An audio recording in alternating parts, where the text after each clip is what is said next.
Good afternoon and welcome to Kilmore Quay in County Wexford. Today we're about to head out to the Saltee Islands. It's a bird shoot today, no landscape shots. We're at Kilmore Quay because we'll travel on the ferry out to the island. It'll take about maybe 20 minutes to get out. It's a cool enough day, windy enough day. We wanted to not to have too much sunshine because what ends up happening is that sunshine burns out all the detail in the feathers of the birds. Let us hope it stays grey and overcast, and the more wind there is the better, because the birds will be able to hold up on that wind. Behind me in the distance, and I'm not sure how much you can make it out, are the two Saltee Islands. There's the Great Saltee out on the right hand side and the Lesser Saltee on the left hand side. One has cattle on it, the one on the left, the one on the right has Gannets, Puffins, Guillemots, Razorbills and a whole lot more. So hopefully we'll get some decent shots today, and I'll talk to you when we get out there.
Got snakes in the grass, no brakes on the ad, but it's all fun.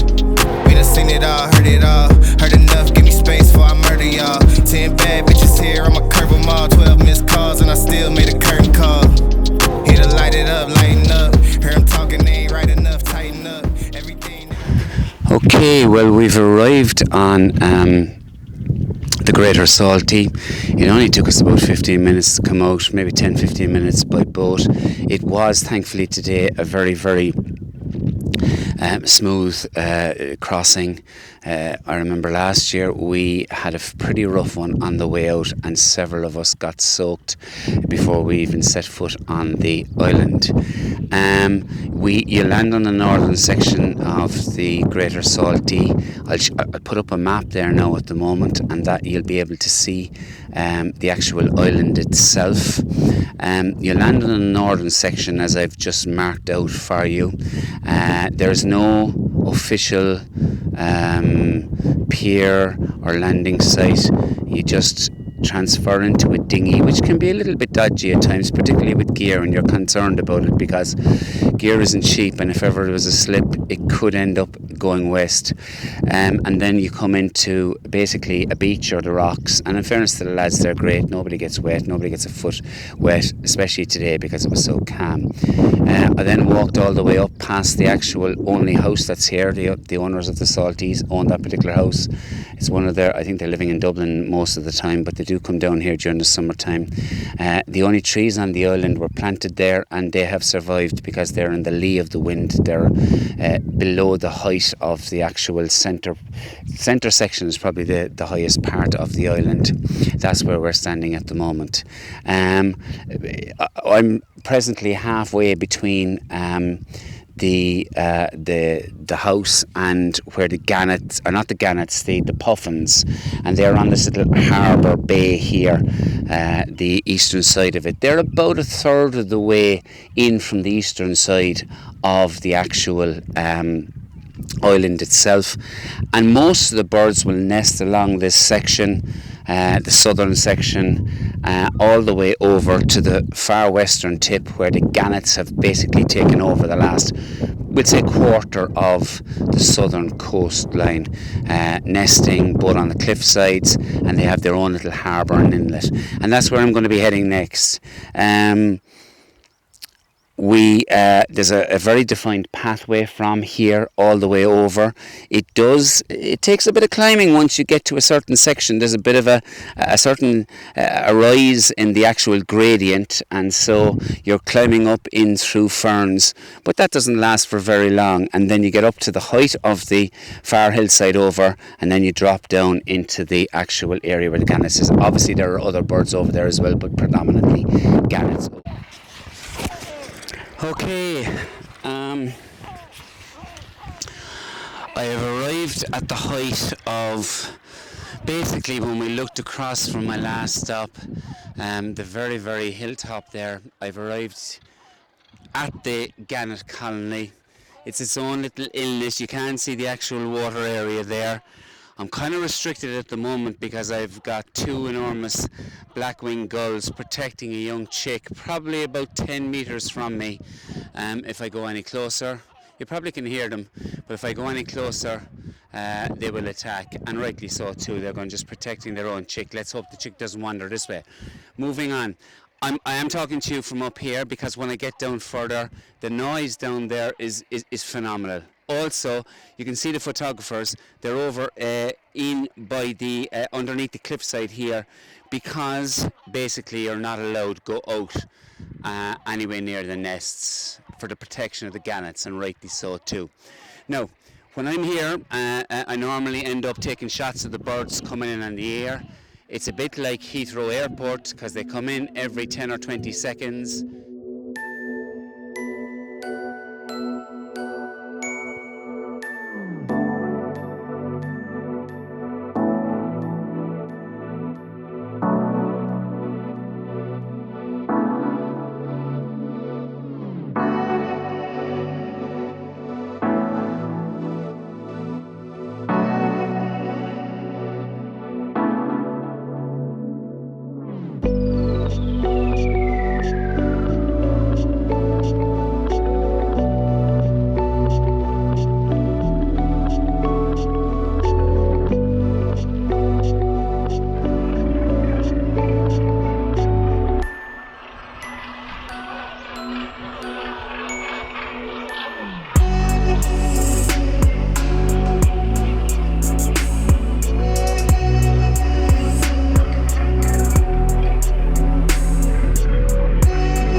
I've arrived on the other side of the Gannet colony. As you can see, all the gannets are around me here on this little particular point. Down below me here, they're on all of the cliff sides. Not sure if you can see that or not. And the air is absolutely laden with them. Very loud, that's why I'm holding the actual microphone up close to me. earlier it was all to do with the wind, and the wind being quite strong, and I didn't want any sound interference from the wind. I'm sure I got some, but now I'm holding it up because it's the sound is immense here. It's very, very loud. If you're coming down this way, bring earplugs, advisable. Pushing on. They're sitting on the eggs at the moment. Nests have been built earlier, now sitting on the eggs. The lads are over here. I'll show you a clip of that in a second, all standing around kind of protecting the women, making sure everything is okay, maybe giving them a break on the egg when they need maybe a bit of exercise and go off for a flight or to get some food. Lots of birds in the air. I'm finding them difficult enough to shoot today. Normally there's an eastern wind, a west-southwesterly wind or a westerly wind, so it's coming in from behind the camera there, and so when the birds land, they land into the wind. Not so many of them coming at me here. Normally this is the place to be, shooting off to the east, and as they come in, no, they're not very graceful landers. They could land anywhere, but it's great to pick them out. One advice when you're here, because there are nearly so many, pick out a bird that's a fair distance away, maybe 200 metres away. Follow that bird if you feel that they're coming in your direction. Quite often they'll go somewhere else, quite often they won't. And stick with them. Shoot away, put it into rapid fire, needless to say, not single shot, because obviously it's the third or fourth shot that might be your best shot. Keep shooting. Go home out of here with at least 1,000 shots if you come here in a day. Why? Because you'll have been 600 of them by day 2 after you come here. Lots of them will be out of focus. Lots of them you will be in focus, but you might have a wing missing, etc. You need to get the full bird. Now, what am I shooting with? I'm shooting with a 1DX, Canon 1DX. It's rapid fire. I have it for this and for sporting reasons alone. I have, I suppose, the poor man's long distance lens. It's a Sigma 150-600 f 5 to 6.3. How good is it? It's done me. Do I need anything bigger? Not at the moment. I'm a landscape photographer who does this the odd time, so I'm happy enough with what I have. One problem with it is when it is a very bright day, it's a 95mm lens, so it's nearly impossible to get a polarizer for it, and you would need a polarizer on a very sunny day. Along with that, I've one or two other cameras. I left my landscape camera, the 5D Mark III at home, but I brought along the 5D Mark IV, and the reason I've done that is it's a far faster camera, a far better camera when it comes to shooting the different birds, etc. I'm using a 2.8 70-200, a pretty decent camera, or pretty decent lens ordinarily. It might come up a little bit short here, but what I'm doing is zoning in on little different things, the quality of shot from this particular lens will be far better than the quality of shot from the Sigma for sure, but it won't have the same reach. So look, I'll fire away here. It's nicely dull still. See if I can pick out some shots, and we'll see where we're going. Okay, talk to you later.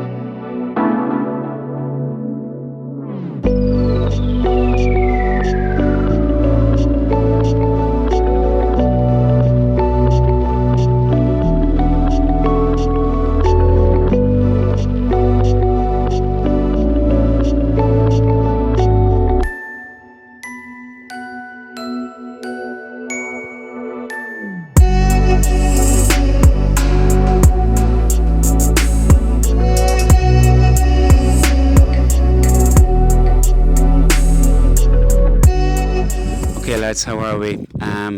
Just a while ago there we were down the side of that particular, I wouldn't call it a hillside now, but more of a cliffside, and as we climbed out, obviously we had to stand up. One of the black-winged gulls decided, well listen, do you know what, we were going to get a lesson, came bombing down, and myself and Peter there were attacked. I've got bird shit all over me, truth be told, and on my bag. Some of it has dissipated. I don't know whether you can see that now or not, but there you go. Thanks very much for the bird.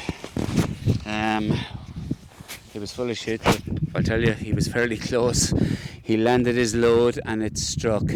They are pretty vicious. Sometimes they peck and other times they dump. So I just said I'd say that to you. It's nothing glamorous about it, but it is, well, a bit of a story in a story. Okay, talk to you later.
Got snakes in the grass, no brakes on the ad, but it's all fun.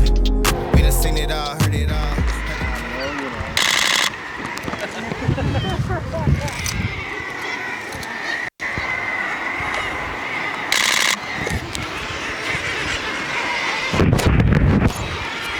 Just gonna do. Right, lads, we're here at the Puffins section, okay? Absolutely loads of people here, probably more people here than there in Crow Park.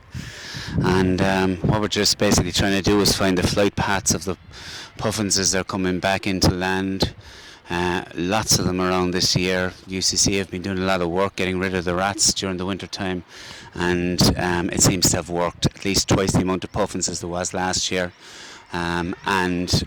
Certainly lots of sand eels appearing just in the last hour there.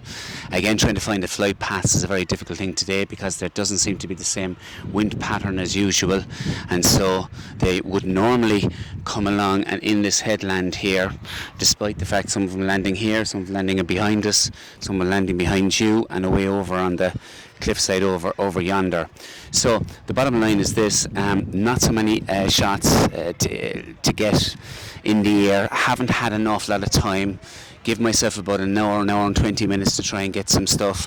Unfortunately, know a lot of the photographers here as well too, through social media, etc., and YouTube, and having the chats as well, which does distract.